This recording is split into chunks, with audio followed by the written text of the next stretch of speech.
Greetings, community. It's Kevin of Entropy and Comics, and I'm here to bring you my unboxing. I've got books. Seriously, I got books.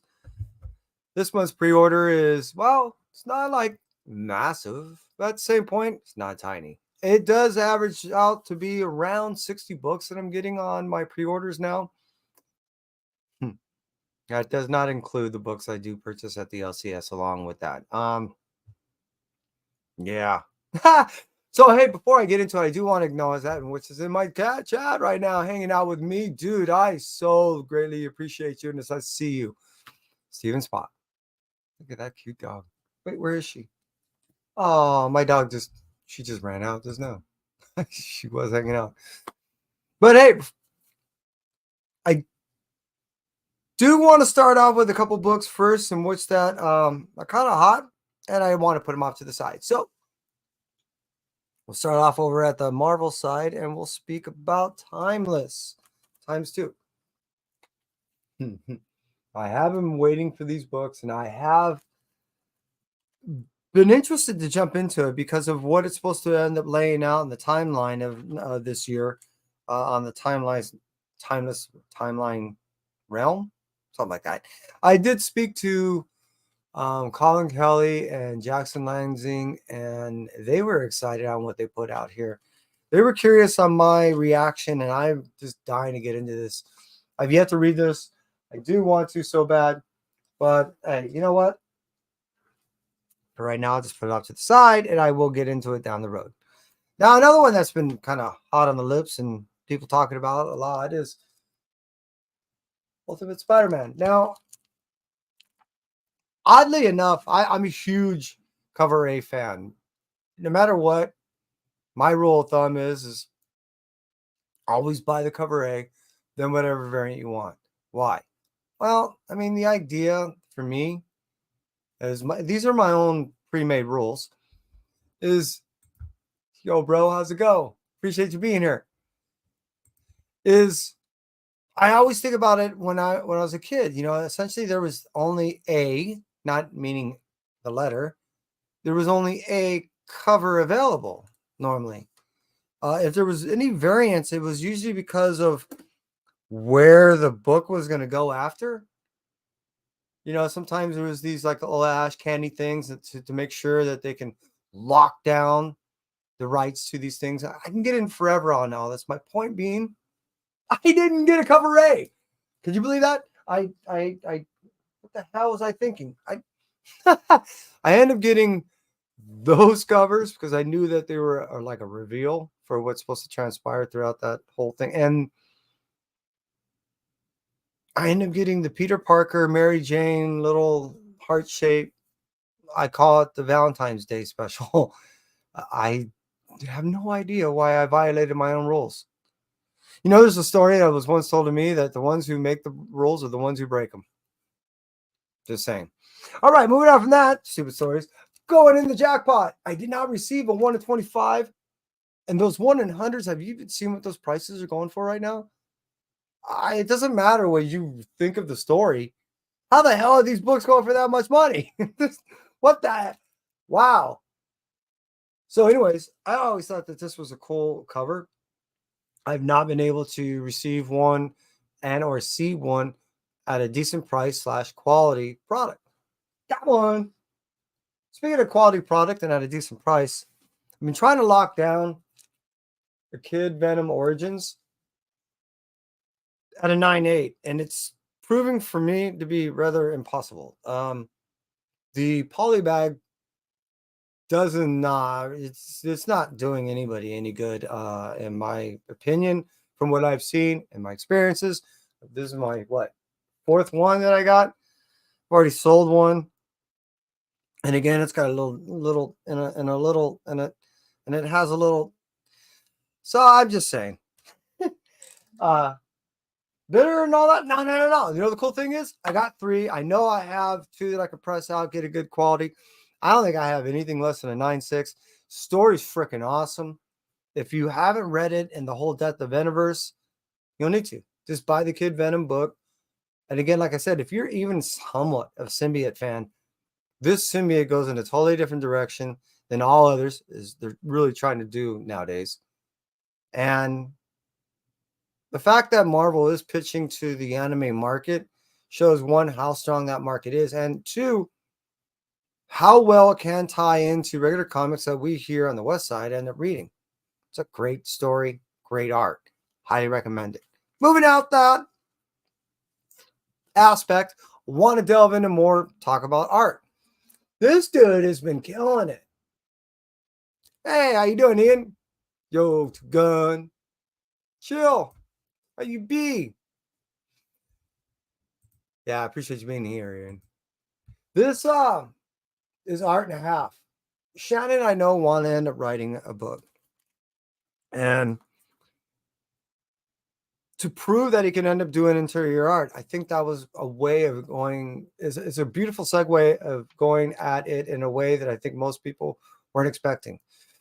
Traditional monsters, classic monsters told in a non-classic way, and giving us the art by Shannon throughout this whole tale is cool. You have to get a few issues deep, meaning if you're not at least a solid 3 issues deep into the story, you might actually get lost because so much of the story is told by the art. I highly recommend it. Seriously. Space Usagi. Old stories, new way of telling it with art. And even my son was like, wait, Usagi's got guns? Yeah. The story is way cool, way different. And if you know of the stories of old, it's just retold, but in color and better. In my opinion, the art and the lining and everything is so much richer and better. And the fact that we have the color is just an added bonus. Speaking of Usagi, we're going to go right over into, what is that? Ice and Snow, right? Yeah.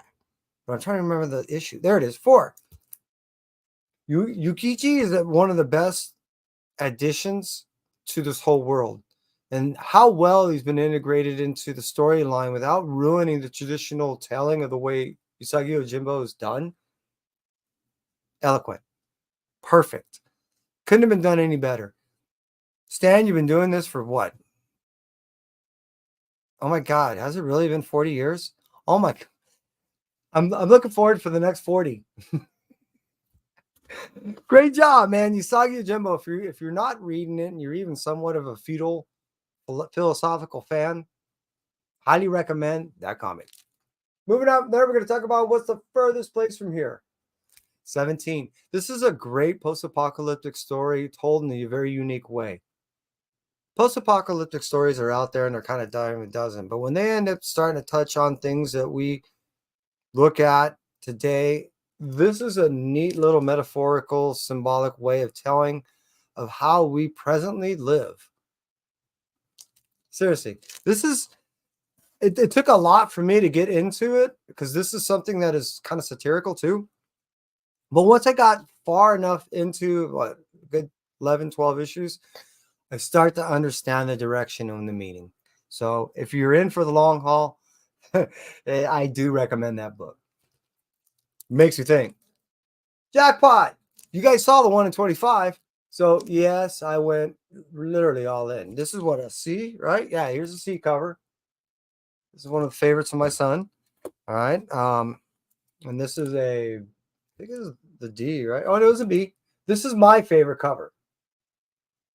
I did meet Celeste Brofman, and she is the writer. Focus. There we go. Of this book. And this one shot is just a segue into the next series that will be coming out, which is Jackpot and Black Hat. So just chomping on the bit for that. I have already got to read that. So yeah, this is going to be awesome. Wolverine, issue number 41. Love this homage. I've been buying all these Crane covers that have been coming out. He's doing covers throughout January and February, various Marvel books. There is a Wolverine covers that are going on right now. So it just so happened to work out that I got the best of both worlds. Love that homage to the Carnage USA. Silver Surfer Rebirth Legacy. This is not something you just jump into. It's something that was basically hopping on the shoulders of another series that was before it, which does the same for it, which does the same for it. This is the totem of series that's going on. And if you haven't been reading the Silver Surfer stuff in the past like 5 years almost, you're only getting a small fraction of really what this storyline is really trying to represent and touch on. There's so much to it that I just recommend kind of going way back, or you wouldn't get much out of it at all. But Doctor Strange, issue number 11, oh my God. I highly recommend this series. It's one of the most solid series that has been out there so far with and for Marvel. So, in my opinion, now that they've ended up giving a love interest to Strange and how powerful she is and how well she's been able to handle her own and how well they've been working together, the story has just been working exceptionally well. Kid Venom Origins, like I said, this is that story that puts together all the Death of Venomverse stuff, issues 1 through 5, all the little tidbits that put together the whole storyline of this character. This is a pretty cool new character. And I'm looking forward to it somehow expanding down the road. So when we end up seeing, what was it? I think it's in late March that I think we get this series. I'm looking forward to understanding a lot more about this character because it's really unique. Venom 29. This is a cool homage, you got to admit, right? Like I said, the whole Wolverine thing. And then, yes, this to me, in my opinion, is a neat little key. What I mean by it is I'm not talking about this whole monetary aspect and you're going to get rich by holding this, but no, what I really mean by that is story-wise, there's a major pinnacle point that happens within here, and what ends transpiring from here and how things happen after, I believe is going to change forever with the character of Venom. Marvel Zombies, issue number 4. You give me zombies, you give me black, white, and blood, and I'm all in. This has been really cool. We've been getting 3 stories for $6, which if you break it down, all right, so it's $2 a story, but it's $6. And the fact is Marvel's been kind of hit with us with nothing but minimum $5 usually, and up to $8 now. Dollar books. It's getting difficult to get as stupid as I normally do with my reading. However, Marvel Zombies 4. I wish it was just $4. All right, hey, enough of the sniveling. Destiny's Gate. Ryan Cady has been killing it and has been really busy. This is the second book that has been out in the past 7 months. I'm digging this. It's a very introspective story traveling along this train if you allow yourself to get there. If you're rather just passive and read it as a topical thing and just kind of going for the journey, it's a story of a guy that's really trying to understand himself and had no idea that this was going to be the journey he was going to be on. It's terrifying the hell, but it's getting him to understand himself a lot more and how he views the world along with how he's viewing himself in it. It's kind of cool. I'm really digging this thing. There's just Ryan does the way he writes does so much for me because it actually does allow me to go beyond just a stereotypical story of just reading it passively. I kind of get the meaning that he's trying to do. There's a lot of thought-provoking stuff in here, and I guess it just hits me hard. I dig it. Talk about post-apocalyptic stories. This is one of the most romantic post-apocalyptic stories I've ever read. It tugs at the heartstrings like few others ever have, and this one has been one of my most treasured so far. Seriously, I know I have that poster there, and these two are on nearly neck and neck. This one really hits me hard. Every time I read it, I can feel it, and that I really, truly enjoy. Jason does great work, and Aaron, I am looking forward to the wrapping up of this thing. At the same point, it's going to be bittersweet. Loving it. All right, Local Man. Issue, I think maybe the last. I think this is, 7, right? 8. This might be the last. I'm not quite certain. And the only reason why I state that is I haven't been able to find an issue 9. And I know there's a one-shot coming out in about a month and a half. So I'm looking forward to jumping into this thing. And I can't wait to talk to Tony Flicks about this story because, yeah, it does throw a lot of throwbacks. It does have a lot of throwbacks to stories in which that I remember and all the covers and everything. I own them all as far as all the homages he was doing. So yeah, it's been forcing me to kind of look back. So I've been wanting to have those discussions. Anyways, Ghost Story issue number 21. This also has been one of the most solid Marvel stories out there. Few people were talking about this story, and it's one of the most just underrated solid stories out there. The fact that, again, as I was making mention before, that there's a love interest into a major character like Ghost Rider, regardless of who's on the mantle, changes the dynamic of the character drastically. And the fact that this character is holding her own and is going against a lot of the grain and kind of making him her submissive little bitch is really freaking cool and unique. I've been loving this story. Ghost Rider has been so solid. I'm curious of what's going to happen with the new Ghost Rider. I just read the Hood series 1 through 6. The fact that they keep getting these screwed up people is really cool. That one, oh my God, Parker's just gone. So I'm curious of how the segue from here to there goes and what's going to end up transpiring with this character. If you're not reading Ghost Rider, or if you have nothing to understand what I'm saying right now, I get it. I will move on soon. But if you're remotely a Ghost Rider fan, do yourself the favor. Go all the way back, buy the trade, get into the last 6 series, and holy shnikes, you will not regret it. I promise you. World Tree issue number 6. This has been a solid series that has been just yanking me around. It's been terrifying me because I know some of the reality of certain things that make people do certain things. So the fact that that whole Black Mirror type storytelling in this thing is there freaks me the hell out. That's why I keep buying it and I love it. Transformers issue number 4 is another book that I'm totally loving. This whole Aragon universe is solid and it keeps getting better. It's probably for the fact that we're having one predominant writer kind of formulating and setting the whole construct of what this whole universe is going to be based off of. And it's solid. This thing, I end up reading this. I end up reading this. Duke, issue number 1. Also last night, which Duke number 1, Transformers, which again, this is all part of the same universe.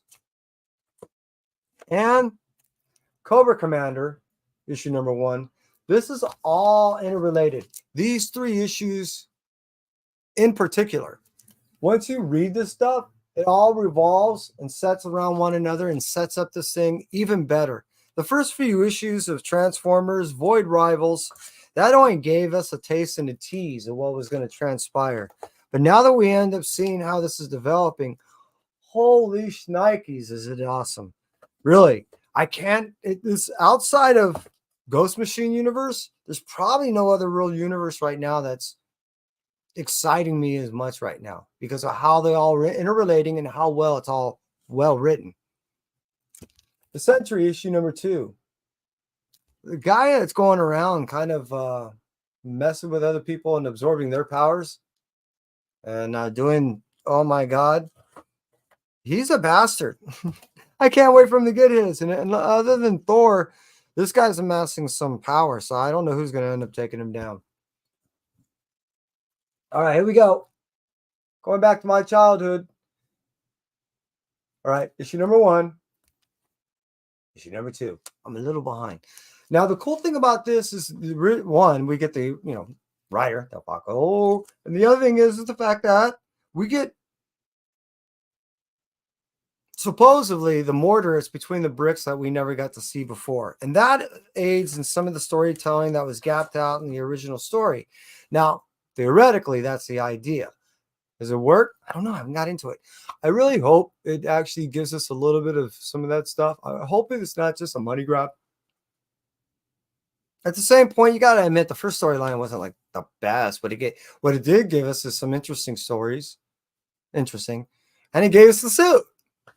So it wasn't all bad. So I'm definitely looking forward to getting into it though. Giant size Spider-Man. here we go with Miles and Venom, and I'm definitely looking forward to getting into this also. Ziegler has been a great storyteller, and he's been so solid in the past, I don't know, 3 or 4 years. There's nothing he's been writing that I not enjoyed. It's one of the most solid writers out there for me right now, along with Percy and a few others. So, yeah, I'm looking forward to not only getting that, but I think there's some tidbits of what's supposed to be thrown down the road and touch on things that have already happened. Curious. All right, here we go. We got 3, right? I think I got 2 here. Yup. And then I got 1 here, which I have read. All right. Miguel O'Hara, Spider-Man issue 1. To the side. Issue number 2, which I did actually kind of flip through and get some ideas of what's going on in there. And then 3, which like I said, I kind of flipped through. I just want to see what was going on in the art. And those of you that know, you just know. I had to. There's no way I was going to get away without getting me one of those homages. Are you kidding me? Oh, 3 of the original, and I just had to have it. Just what it is. Matter of fact, because of the series and because of what I've been reading, it's actually making me want to delve into the original series, which is also right there. We've been getting such cool stories. In the original story, issue number 1, which I did read, we get to see Blade teaming up with them. And the reason why. In issue number 2, we end up getting Moon Knight. We're getting all these new 2099 characters. And all the way fast forward to what's supposed to come out this week, we end up getting Man-Thing 2099. So we're getting all the 2099 characters that I don't know. I just, it's kind of like the Spider-Verse, Venomverse, all the verse. We get all these different versions. I like that. I don't know. I'm cheesy that way. Yeah. Moving on. Everyone likes cheese. Speaking of Miguel, here's issue 14. Issue 15. Like I said before, solid writer, solid writing. This has been a solid series, along with the one before it. I am definitely a Spider fan. Didn't realize how big of a Miles fan I was. Wasn't until I've been reading, I don't know, now 4 years of this Miles stuff that I went, I'm always buying it. I mean, some stuff has come, some stuff is gone. Miles is a staple. Just saying. Solid. If you're not reading it, I get it. I totally understand. Definitely recommend it. All right, hey, I ended up doing a show with my son, so my books are backwards. And I didn't put them back together. All right, here we go. Yeah, but I'm going to go this way. Amazing Spider-Man issue number 41. And the variant. I've really been liking this Disney stuff. It's been cool. I know it's also a money grab, but it's been cool. I've been really digging the covers. They've been having a lot of fun. I've been having a lot of fun enjoying them. I've actually been putting them up in places. No, you can't see it right now. And I don't know, they're cute. I dig them. Issue number 42. I believe this is the key. I'm not saying it's going to make you rich or anything. That's what I'm saying. What I'm saying is the things that are happening, and because we see this appearance and what this individual has been doing, and yeah, I've been digging the gang war stuff. And I got the Peter Parker variant. Parkerverse. I've been liking the whole gang war thing. Originally, I was buying it, I guess, out of nostalgia. I didn't have any expectations of it bringing me back necessarily, as much as just showing me the next generation of something that they were touching on in the past. I am enjoying it, along with the fact that Jackpot got to jump in there. We're seeing how even Spider-Woman has played in there. It's allowed Luke Cage to come out as another character that we haven't seen in a long time. So the fact that we end up getting characters or how they're interacting in this gang war is, in my opinion, kind of cool for the fact that, one, we get to see the reintroduction of certain characters, along with making it integral to the Marvel Universe and not just stories that stand on their own because they have no interaction with the Marvel Universe or for any reason. In this, they're kind of forced to interact with the gang war to some degree, and along with tell their own personal stories to try to support both, if that makes sense. I think that, yeah. Made sense to me. That's what I'm sitting there justifying my own stupidity. Go, well, it made sense to me. Yeah, but Wolverine. Hey, look, you know me, I'm part crow, so I have to get all the shiny stuff. Plus, if you don't like the book, you could always throw it in the ocean and get fish. Don't recommend that. But I have been getting a lot of these books along with a lot of the foily stuff. It allows me to go ahead and jump in and read those things without putting my grimy fingers on the original. And I don't know, it's been cool because I've been able to throw them at Kai and he's been digging them. Okay, here we go. Another Miguel O'Hara, issue number 4. Once I get through the first 3, I'll go ahead and get to this guy. And being that issue number 4 and 5 are being shipped to me on my next shipment, I might as well cheat a little. It's only a few calories. I could have cake. Dinner's not for like another 3 hours. Don't mind me, I lost it. Carnage, issue number 2. I was kind of enjoying the other series, being that they are still carrying on with the storyline. And it does touch on a storyline that they were playing back in 2019, where they raised him back up, and there's this whole cult and thing. So it's kind of circling back. So being that Carnage has turned himself essentially almost into like godlike, and now he's building his own cult, and getting this whole following that's basically kind of raising hell, and it's getting Cletus in on all this stuff. It's coming full circle to a degree that initially I was kind of going, but now I'm kind of digging. I really am. Initially I was not liking the fact that they killed off the series that I was enjoying so much, but now how the direction that they turn and they're explaining it and kind of coming full circle back to 2019. All right. I know this is a cute series that I didn't think I was going to end up buying, but I've been trying to shut off certain things. I've been trying to shed certain books that I didn't think that were going to be, I really need absolutely to read. But I mean, come on, it's kitties. Yeah. No, the idea that I've been buying some of these series is the fact that they've been doing so well digitally that they've been printing them. Anything that's been doing so well and then decide to print justifies the storylines for me. I mean, if it's doing that well that they're going to spend the money to go ahead and go through all the printing and shipping and all that, I usually will give it a shot. All right, we're going to finalize it with Blade. This is a solid series. Hill's been doing a great job, and I've been really enjoying what he's been doing with this character. The fact that now this character has a dynamic that we haven't ever seen before, he has something to lose. His daughter.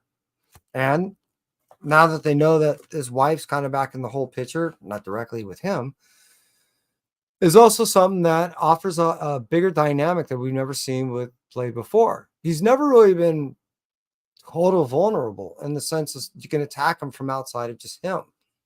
Not completely.